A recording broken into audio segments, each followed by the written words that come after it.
Hello again, it's me. What take 2 or 3 of trying to start this one off. I don't even know what to name this one. I think this is really supposed to be the last lesson where I messed up so badly that I just did what I did there. I just gave a preamble or an intro as to what's supposed to be coming up, and I forgot what I said. So if you go back and look, but I do remember saying that I would give a once over about this whole stack frame idea, which I shouldn't really have to because I've explained it enough times in other videos, but that's in the assembler DOS section, and probably anyone watching this probably skipped that over thinking that was useless information. It's not. It's actually critical information to understanding what's going on with these symbols and how to retrieve them. And anyway, I'll try to quickly explain that once again. I'll use the edit program. Now, this thing called a stack frame isn't really a well-defined structure. It's a kind of structure, but it's not really a structure in the sense of having a strict definition. But it is a structure that's used by functions. So let's not call it a structure. Let's say it's something pointed at a place on the stack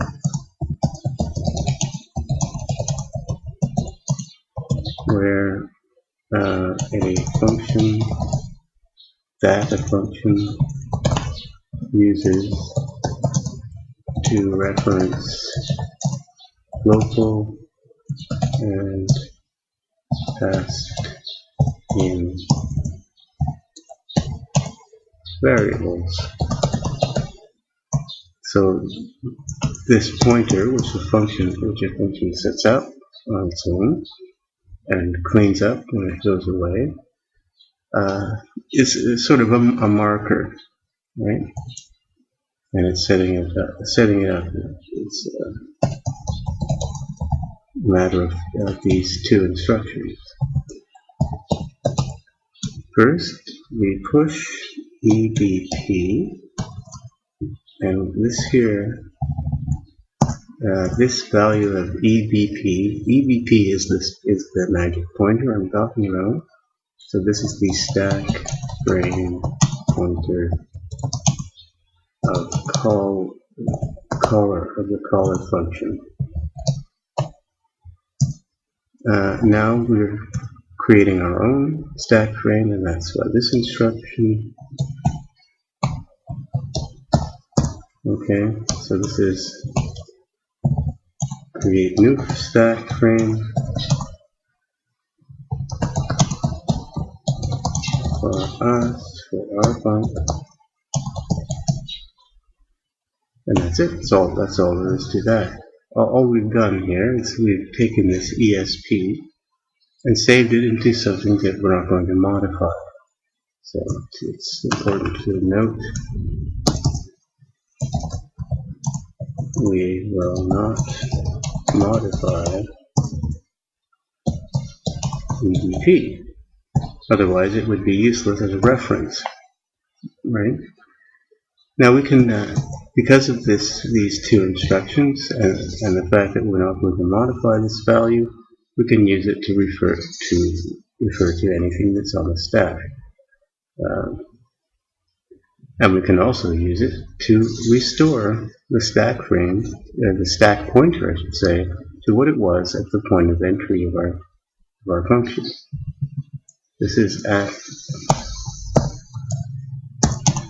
point of call, or if you like, the point of call. This is when this is done, before anything else. So on the stack, we have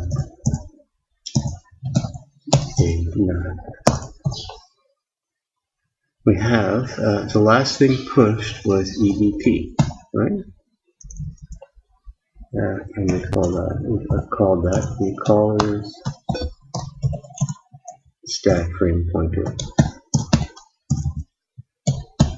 That is, this is the value that the caller was using during the scope of its function to reference its local data and passed in arguments. And we pushed it on the stack. So at this point, that's all the last thing that was pushed. The second to last thing that was pushed is the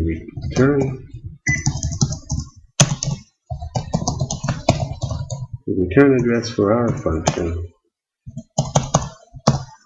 Oops. And at the time of entry, if we did nothing else, this is where ESP is pointing to.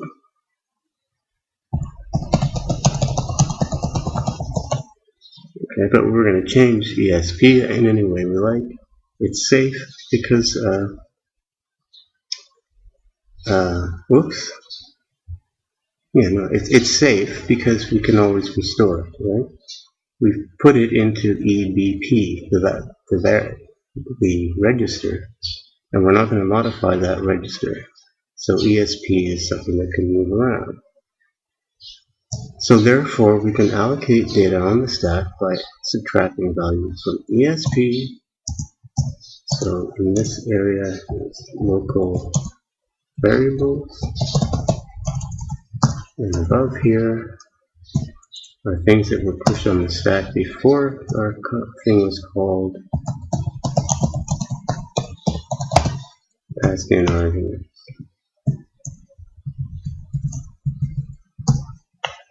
Okay. So now the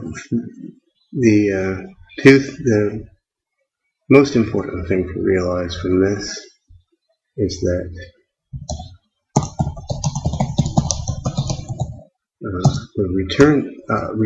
our return address can be retrieved easily is equal to in brackets dereferenced EBP plus 4.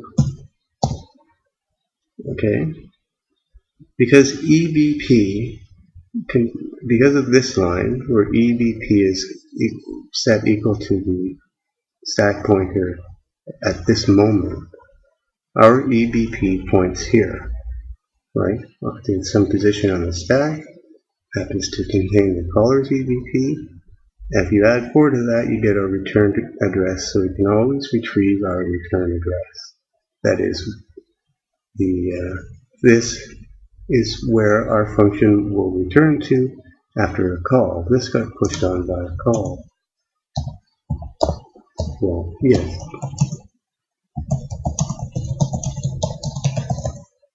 It's true, actually, I should make note of that. I could not have... Well, it's true. Is it possible? Because one of the things I'm doing is trying to determine whether or not we got into our function by a jump or a call. But I don't think we could ever have gotten into our function by a jump. That is, if there will be sometimes jumps to our function, but if you keep following that back far enough, there will have to be a call, or else there would be no return address on the stack, right? So that's one thing. I'll remove that test later, but it's still something that needs to be verified. There are two most important things.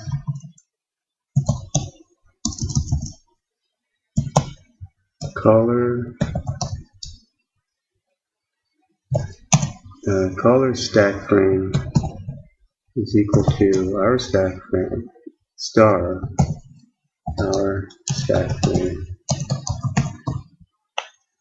If we dereference our stack frame, we get the caller's stack frame.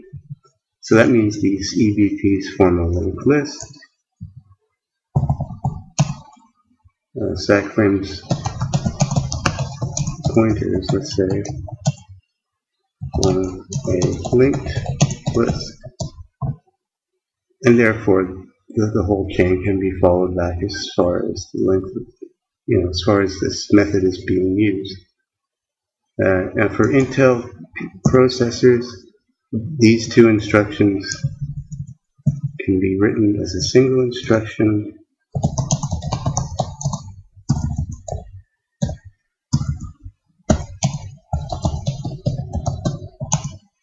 I think from 486 onwards,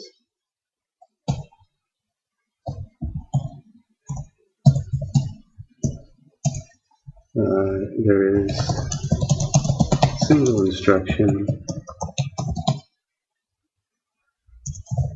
enter that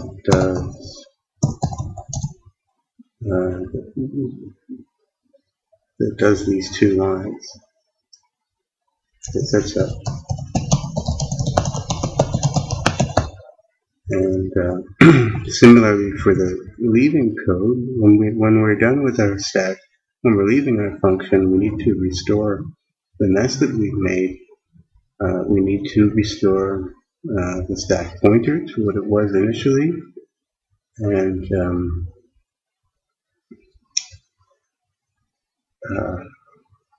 return the EBP back to what the caller expects it to be, unmodified, unmolested, unmodified. And so there is some leave code, which is the cleanup, and that's let's see now. We have to do this backwards.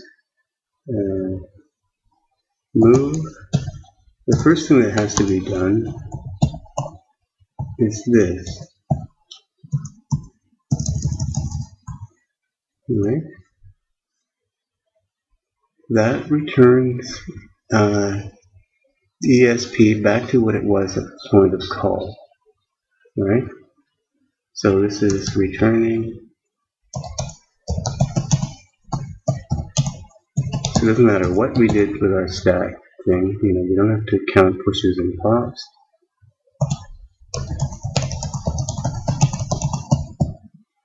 Point of call.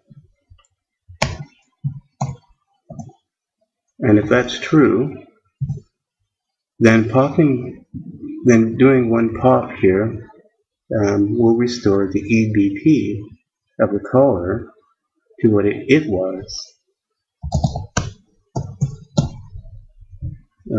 Because the stack frame is pointing, because ESP is now returned to what it was at the point of call,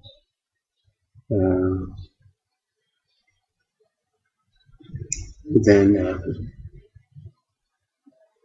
doing a pop now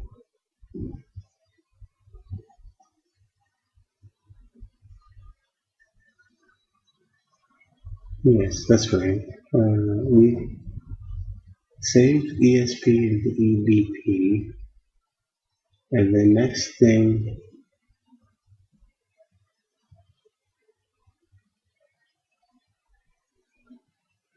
caller, which we pushed,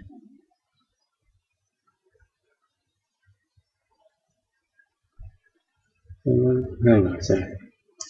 Okay, I don't know, just for some reason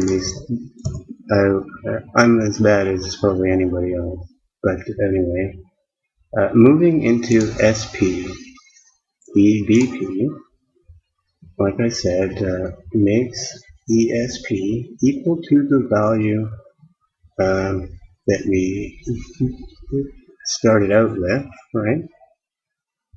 And star of ESP, or the star of our EBP was the stack pointer of the call, right?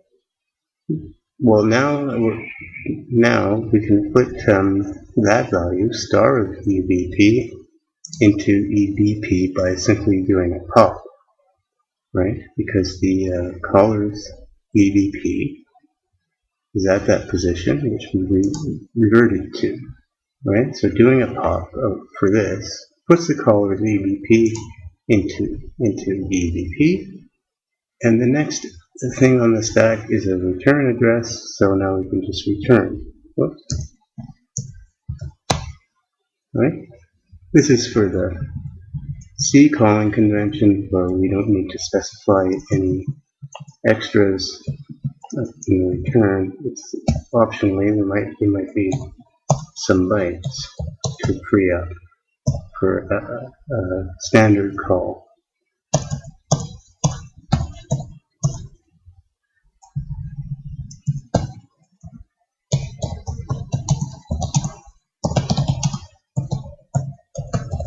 So that Windows API functions would have an extra 6 or 8 or whatever here. Could stack cleanup, whereas the C calling convention has nothing. I hope that's understandable. Although you don't need to know this in order to do this other stuff. Like I said, we can find out what our return address is at any point, and we can always find out the caller's EBP at any point, and the caller's stack frame has the same format as far as the entry as ours, so we can keep walking through the chain, obtaining more return addresses by adding 4 to the caller, to the caller's EBP, and then looking at that, what that address is. That's not how walking the stack frame is. It doesn't involve adding 4, but in the end, if we want to find out where we are or where the function called us, then we need to look at this value. Hope that's clear enough. How much time did I waste? Quite a bit. Alright, but now, as far as let me just explain something further about this thing here. First, to get those symbol names, I'm using the DbgHelp's symbol thing. It has a symbol feature,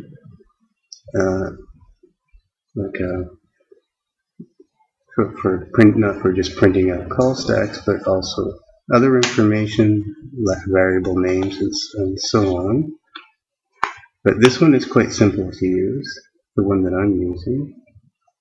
This initialize code I just grabbed straight out of the help, almost exactly. So here's the cleanup function, which I was forgetting to call. And I was trying to find out something. Anyway, they just give an example, and I just copied this code and made a couple of changes. Right? Now, for instance, it uses 64-bit pointers for everything. And I want to be able to return 32-bit values to the caller for simplicity. For instance, this displacement number, which I need for printing things out. But this code I copied. They give another example. SymInitialize.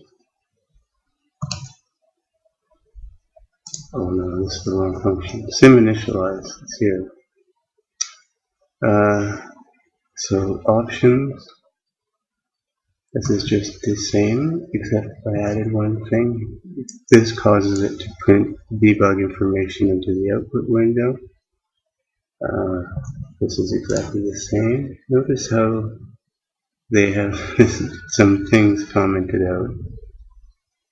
So I'm assuming that that you could use either a process ID value or this get current process value, but this one seems to work. And then it's just a matter of calling this. Okay, so that's all there is to that. Now, what am I doing also here? Oh yes, this here. Optionally, you can pass as the second parameter to this function a path value to search for symbols. And it's just like the path environment variable, in that it's some path separated by semicolon. If no, I could try this. I haven't tried the no, but I don't think no is good in my case because, well, maybe it never finds any symbols for anything else. So, but I know that if I was using the debug, or if I was using the DLL version of the runtime library, then I would need these paths in there as well, and those aren't global for me. And maybe later on I'll retrieve like the kernel DDPs and so on. Okay, so I'm getting DP0 for me just means the drive and path of current process, full drive and path of current process, which ends with a slash, so I cut that off, and this bit. It seems to be kind of useless. Doesn't add anything. Okay. Now the next thing, this thing that I just explained to you about retrieving the caller's address is used for the walking. And now what I want to do as I'm walking is to retrieve the symbol names, if possible, of the return addresses as I go along. And that's done using this SymFromAddr. So this library, given an address, will return a symbol name, a string, if it can, given that address. Now, I've given as an option in this initialize undecorate names, so the names returned should be in undecorated format, but they're not like the ones that you get from the undecorate name function. It's just a bare name. It's more like func name, really. So I might try turning that off and see what I get. So SymFromAddr, wherever it is, in here.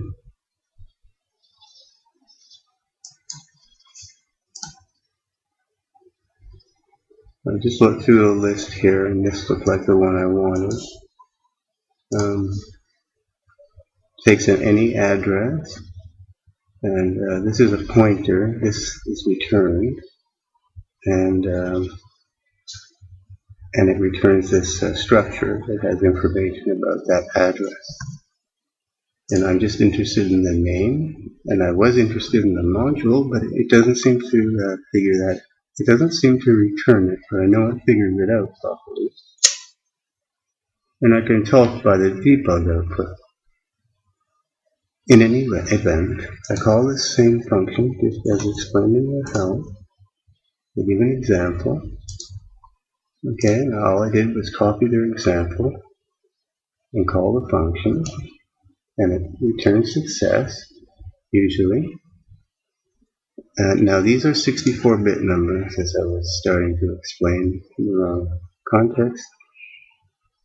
And I know that I'm running 32 32-bit windows and no addresses can be more than 32 bits long.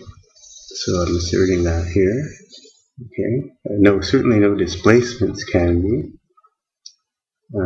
Neither will the addresses. However, the pointer to void here I'm casting up to a 64-bit value because that's what this function takes. Only 64-bit. Now, the structure return contains these members. I'm not sure what all these things mean. This init does return the correct value for the module utest or whatever program I'm running, but it doesn't work for the other processes for some reason. I mean the other modules like kernel 32 or stuff like that. It should be able to resolve it, and I know it resolves the module, but it doesn't return it in this struct, and I can't figure out why. Value present should be 1. I'm not checking that. That could be part of it. It does return a meaningful symbol name, though. Even in the cases where it can't give you the module. And I'll show you it working. The first thing it's in this. This is going to go somewhere in common. Apparently it's just in this utest. For instance, the symbol string for main, that's the function that I'm in right now. I run up to here to show you this working. So this is my function, symbol string, which returns a TS string. Go up here. Now, that bit I'll also get to later. That's creating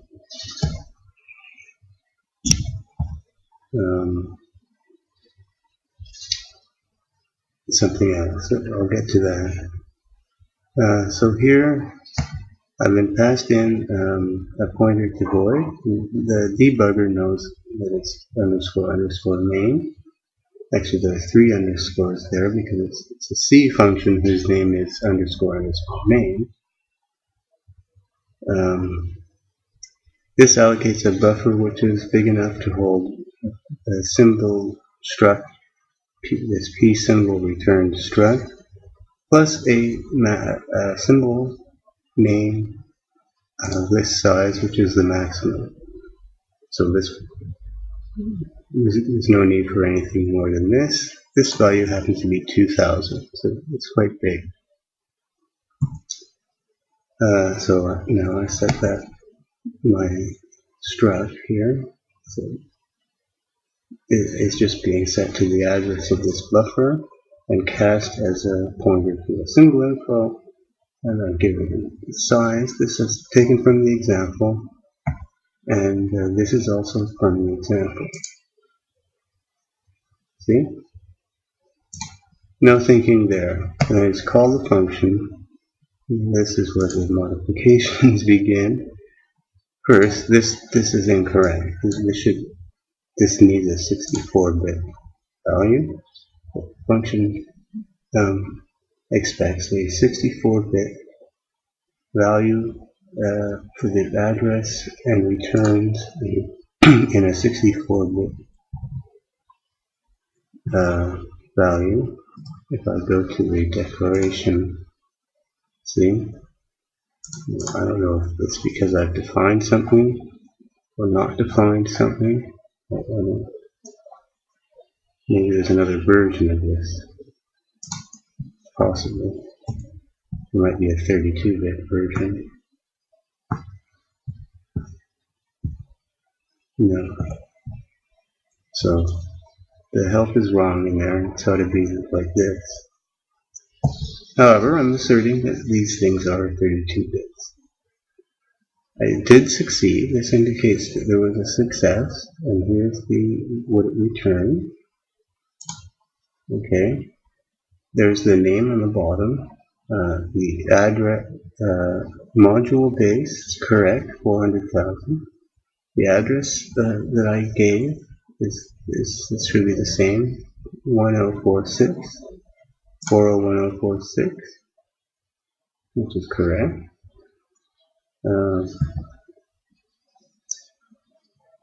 Now, displacement is the displacement, the distance in bytes from the symbol given of the address. Okay. Well, in this case, I passed in __ main, so there's no displacement from that symbol in the return, right? That's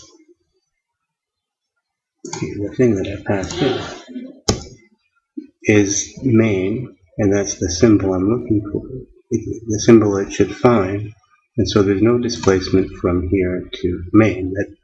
This is main that I passed in, so that's expected. Okay, then I just it gives me the name length and the name, so I copy that into a string. Now,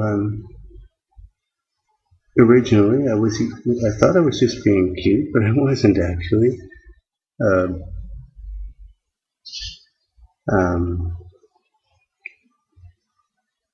In figuring out the offset from the module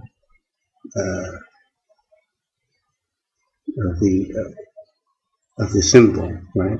It's module plus some amount, right? Here's PV main.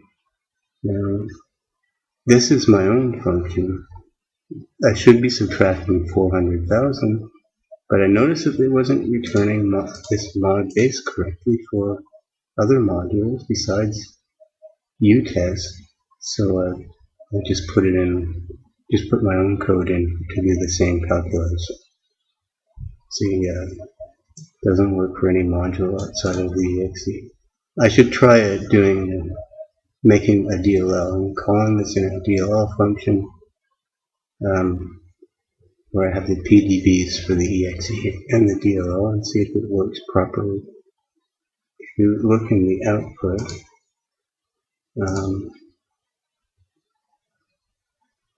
let's see, this is okay. I'm not using a symbol server. So here it's loading up utest private symbols and lines. Okay, and it's done that with this PDB file, but I'm not using it for this thing. So the offset I calculate is 10046, which it should be, right? And %s here is stir module, which I got from my own function that again uses this address to h instance, my own function that finds the module h instance corresponding to a given address. I'll have to go through that next time. So I have a module name. In this case, it turns out to be utest. And if there is a displacement, I'm going to put a plus or number. Otherwise, just return the string as is, which I have. Now you'll notice something funny about this address. Print it out. This doesn't say main, it says ILT plus 65, which is main, same symbol, main. Now what this is a, now is it ILT, is that what it comes out? Yeah. What this is the address of a jump table, address of a pointer in a jump table, which happens to be at the beginning of every process. including this one.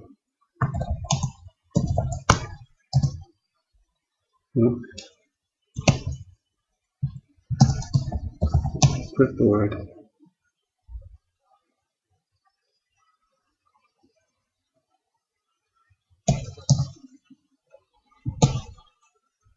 At the beginning, starting at position 1000, usually, maybe not always, but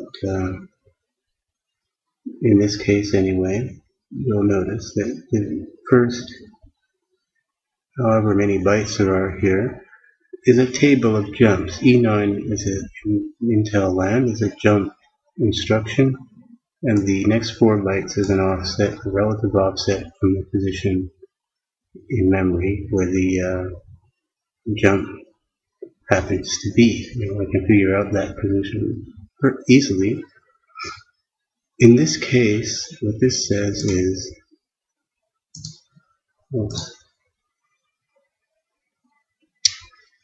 if I take the table and add 65 decimal, that will give, that's a multiple of 5 definitely.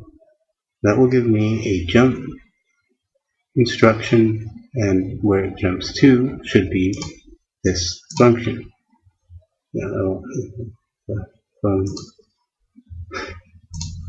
should do this while not being videoed, but let's see if I can work it out. 65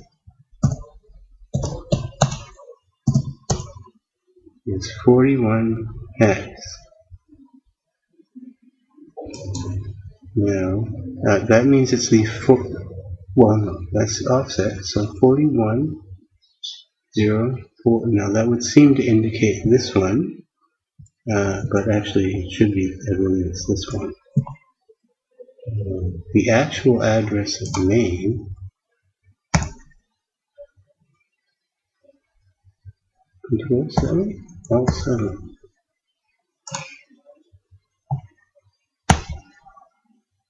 Okay, so the actual address of name is 467B50. 6 something something, right? That looks definitely not this one. It's 41, but remember there's a blank and there's a 5.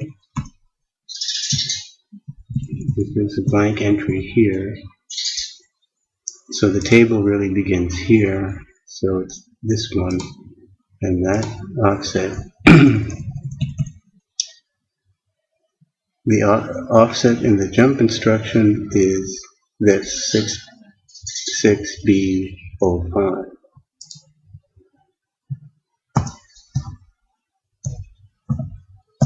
Okay, I'm not done with that.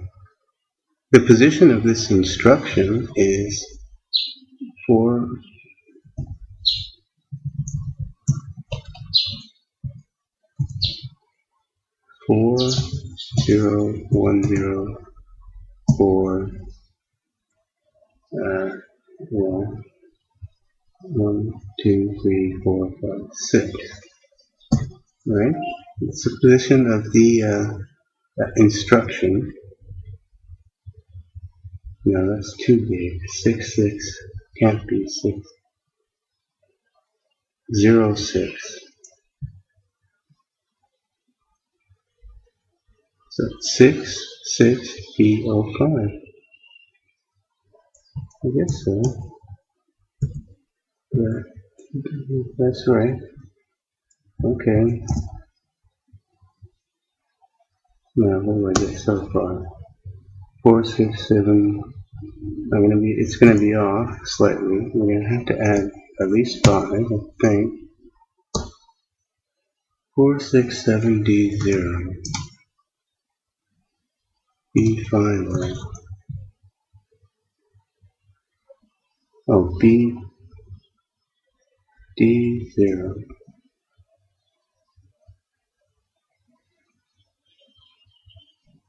It looks as if I should be minus 5. Oh, no, minus more than that.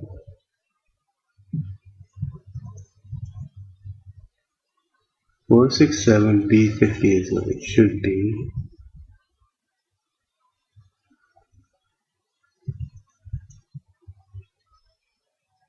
$401046.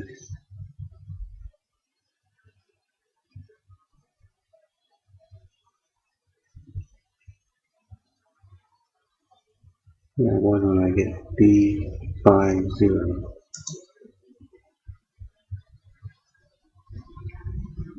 Oh, there's no 8 there. It's 66B05, not 85, 05. 4, there, 6B05, that's correct. And that should be either minus or plus 5. There we go. Okay. It's always plus or minus 5 because the instruction itself is a 5-byte long instruction, and that's not included in the sum, so that's why we have to add 5 to the offset. Okay, so that makes sense. At the position of call is a jump position of the jump. The jump instruction whose offset is given as this, and you have to add 5 to the offset because 0 corresponds to position plus 5. And then the position of the jump is this, and that's in a table. So the ILT, or whatever that thing is something lookup table. Okay. So the 65th, entry.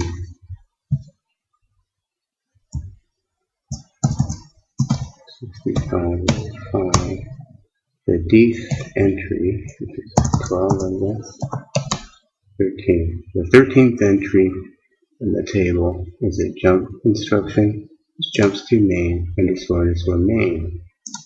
And that's why we get that. And no offset. Now, I have a function, and I'll have to wait till next time to go through it. But this here, I'll just show you.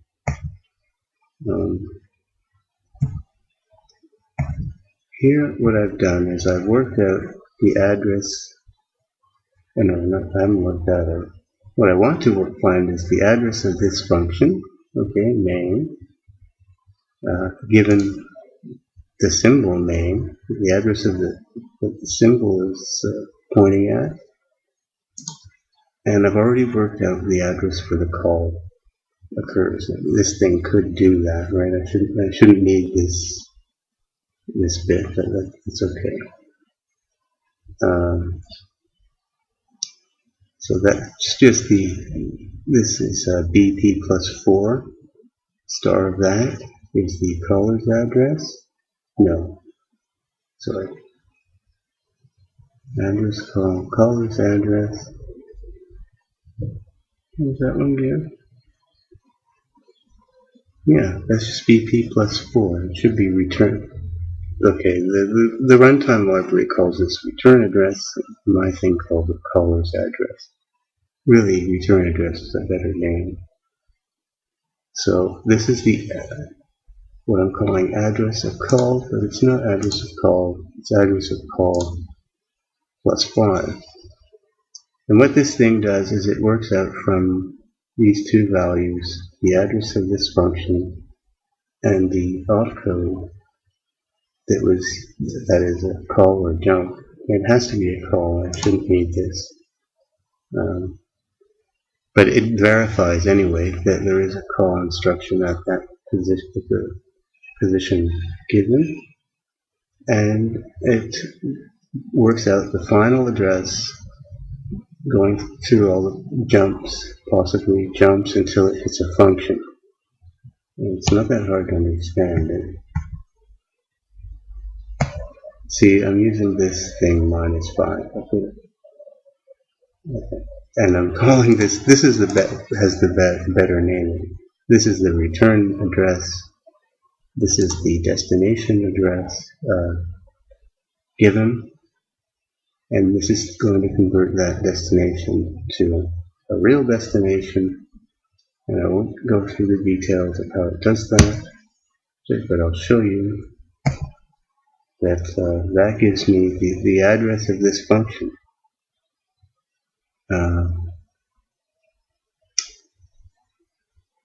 467B50. That's what we work at here. Okay. Now that symbol can be retrieved also from this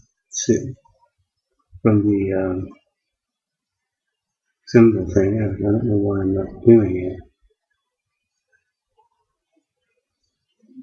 But symbol name of address this func. Because I do it here, that's probably why. Let me just put this in. Symbol string address this func.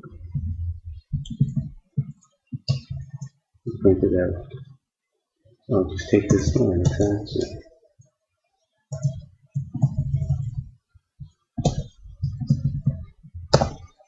These are just little tests. Func, symbol string address this func.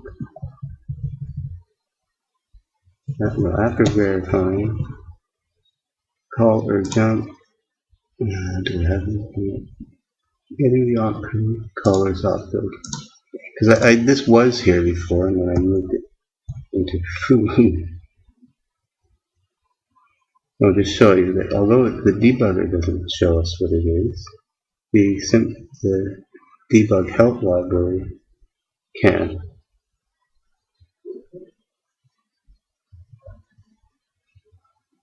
You'll see in a second. So if I just use the return address, I would get this ilt_main thing. But if I use the address that I was given,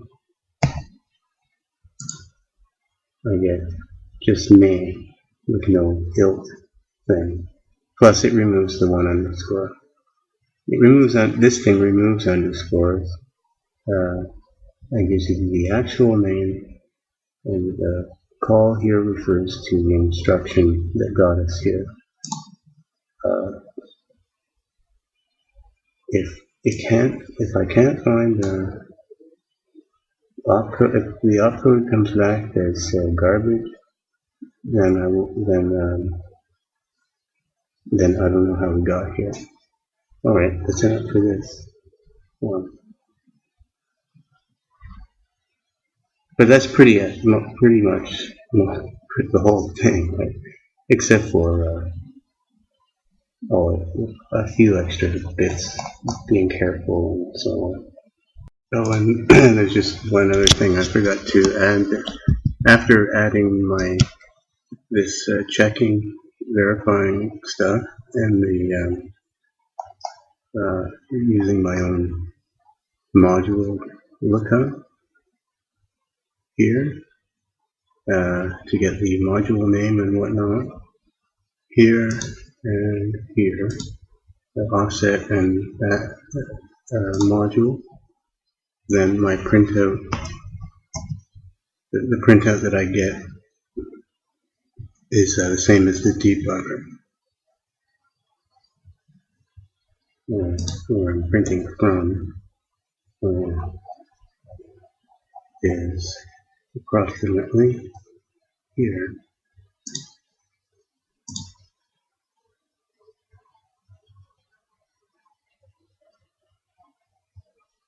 Run. There's two things. I have to do the printout first to show you compare with the debugger.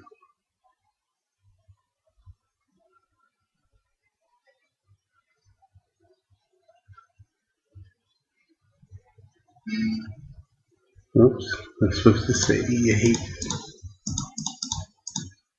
Okay, oh, I had a search turned on.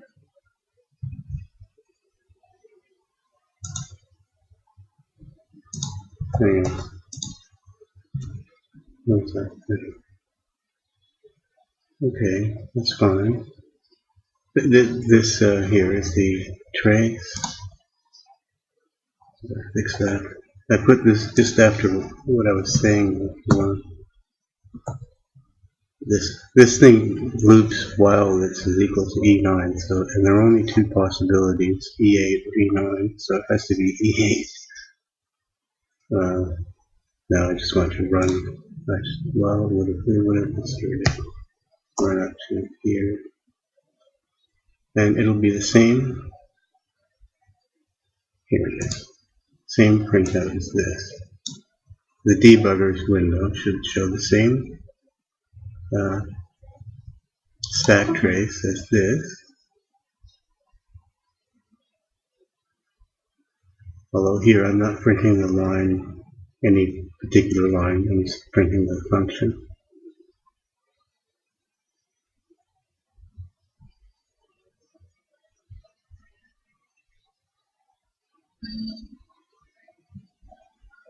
What? Of course, yes, that's true.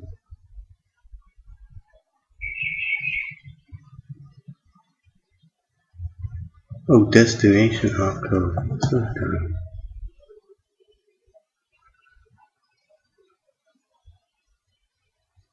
Well, let me get rid of the insert. For now, I'll figure out later why. It's this B opcode.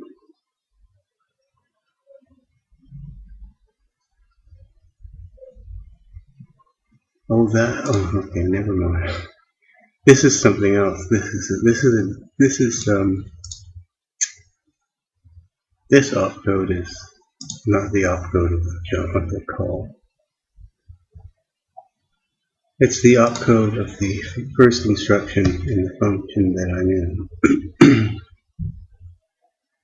Or at least the first byte of the first opcode.